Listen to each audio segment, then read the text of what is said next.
Bonjour à tous et bienvenue sur Anatole, le média entièrement dédié à la fonction publique. Nous accueillons aujourd'hui Zoé Maury, consultante interne de l'État au sein de la Direction interministérielle de la transformation publique, DITP, depuis maintenant 1 an.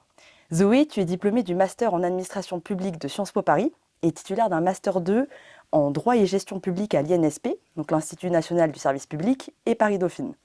Alors que l'enjeu de l'internalisation des compétences de conseil a été au cœur de nombreux débats publics ces dernières années, ton témoignage va être l'occasion pour nous de revenir sur ces problématiques-là et de peut-être mieux comprendre le rôle de l'agence interne de l'État. Bonjour Zoé. Bonjour. Merci d'avoir accepté notre invitation. De rien, avec plaisir. Commençons directement par la question que l'on pose à tous nos invités. Est-ce que tu as toujours voulu travailler dans le secteur public et pourquoi ?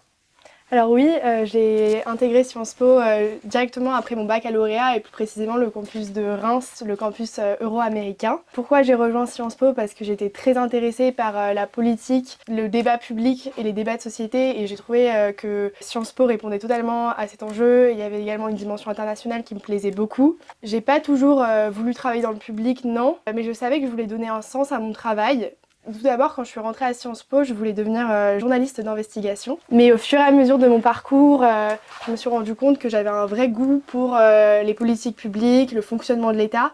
Et c'est par ce biais-là que je me suis rendu compte que je voulais intégrer l'administration publique. Est-ce que tu peux nous parler un peu de ce master conjoint, l'objectif du cursus, les cours, comment tu as intégré ce master ?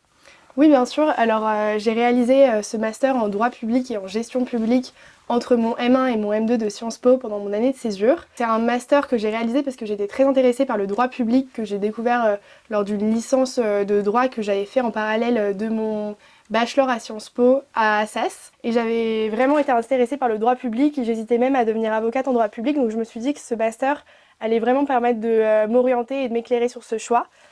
C'est également un master qui est très professionnalisant puisqu'il est réalisé en alternance. J'étais en alternance à la DITP, dont je parlerai plus tard. Et également, les cours étaient très professionnalisants puisqu'on a été amené à réaliser différents exercices de simulation budgétaire. On travaillait également sur la légistique, comment on rédigeait un arrêté, un décret en tant que fonctionnaire si on était amené à travailler sur le sujet. Et ça, c'est ce que j'ai beaucoup apprécié dans ce master-là. D'accord. Et à partir de là, qu'est-ce qui t'a motivé à rejoindre la DITP ? Quand j'ai cherché mon alternance, je suis rapidement tombée sur la DITP puisque je souhaitais travailler dans la conception politique publique et sur les politiques prioritaires du gouvernement, ce qui était le cas au sein de la DITP.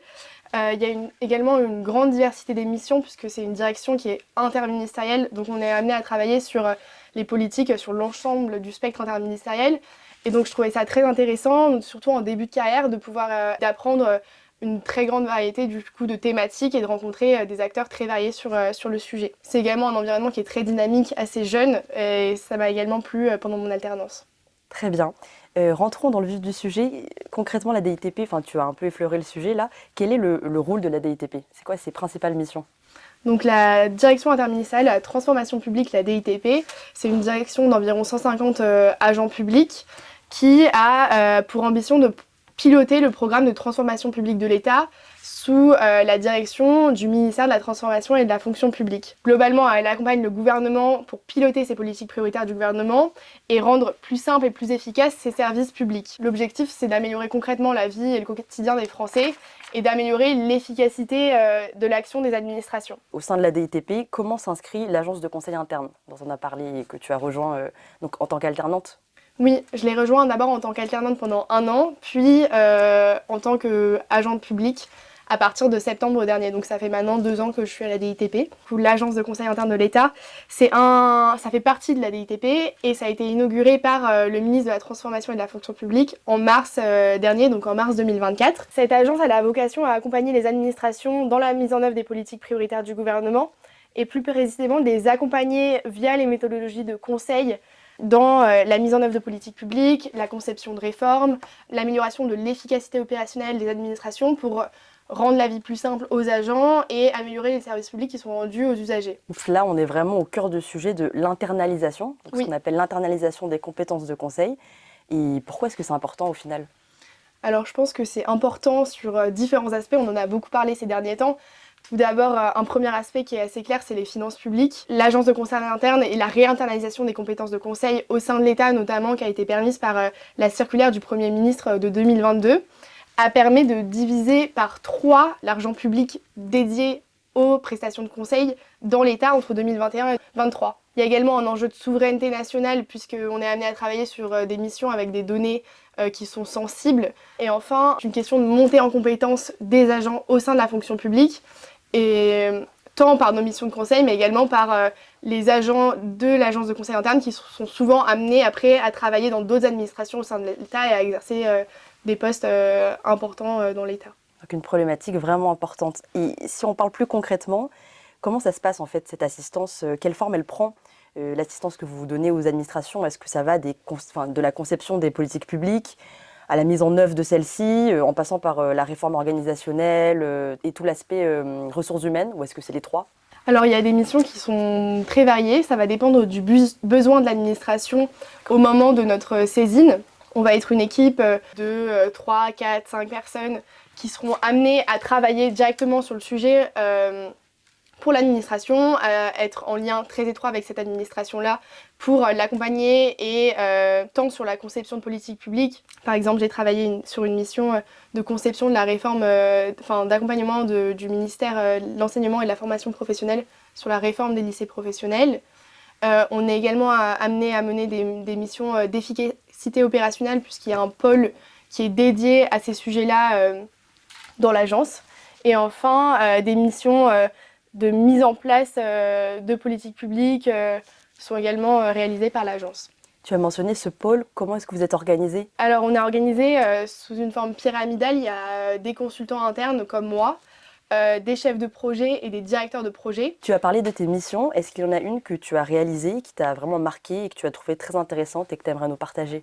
Oui, alors j'ai été amenée à travailler sur différentes missions pour le ministère de la Santé, pour la simplification des démarches pour les agriculteurs. Une mission qui m'a particulièrement marquée, c'est ma première mission, la mission de réforme des lycées professionnels. On a été amené à être directement dans le grand bain, entre guillemets, à devoir travailler sur la conception de cette réforme, en rencontrant une très grande variété d'acteurs, allant des inspecteurs d'éducation nationale, les recteurs, aux professeurs de lycées professionnels, aux associations de parents d'élèves, aux élèves de lycées professionnels dans lesquels nous nous sommes rendus pour échanger avec eux, concevoir des solutions issues du terrain et instruire ce plan de réforme tant en termes de coûts que de besoins humains de recrutement de professeurs. Ça a été très intéressant. Ça vous arrive au quotidien d'aller sur le terrain et de rencontrer des acteurs civils, publics, privés C'est le propre de notre travail de faire remonter les besoins des parties prenantes pour construire des politiques publiques qui répondent au mieux à leurs besoins. Par exemple, la semaine prochaine, je me rends à Dijon pour aller rencontrer des agriculteurs sur la simplification de leurs démarches. Donc oui, c'est assez régulier de nous déplacer sur le terrain. D'accord. Et donc, chez un consultant ou une consultante, qu'est-ce que l'agence recherche au final? Quelles compétences est-ce qu'on veut chez un consultant interne?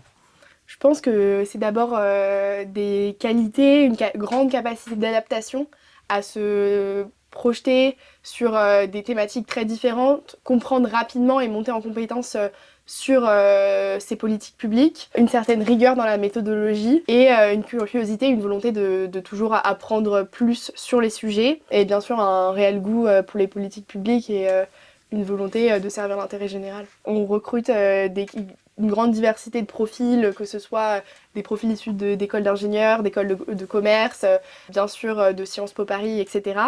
Je leur recommande de venir à la DITP puisque je m'y plais beaucoup et je pense que c'est une très bonne opportunité en début de carrière d'apprendre beaucoup, de sentir que son travail a un vrai sens. Et globalement, est-ce qu'il y a des perspectives d'évolution qui pourraient peut-être être comparables à un cabinet de conseil? Comme je disais, c'est une forme pyramidale au sein de l'agence. Il y a des consultants, des chefs de projet, des directeurs de projet. Donc on peut évoluer au sein de l'agence au fur et à mesure des années et de sa montée en compétences, bien sûr. On peut également évoluer au sein de l'administration publique puisque on est amené à rencontrer une très grande diversité d'acteurs et ça favorise forcément les évolutions au sein de l'administration également. Et donc moi, personnellement, je me vois évoluer au sein de l'administration publique, soit au sein de l'agence, soit dans une autre administration publique, éventuellement passer des concours en interne aussi. Et peut-être un dernier mot ou un conseil pour les étudiants qui voudraient poursuivre dans le secteur public, mais surtout un mot pour ceux qui hésiteraient.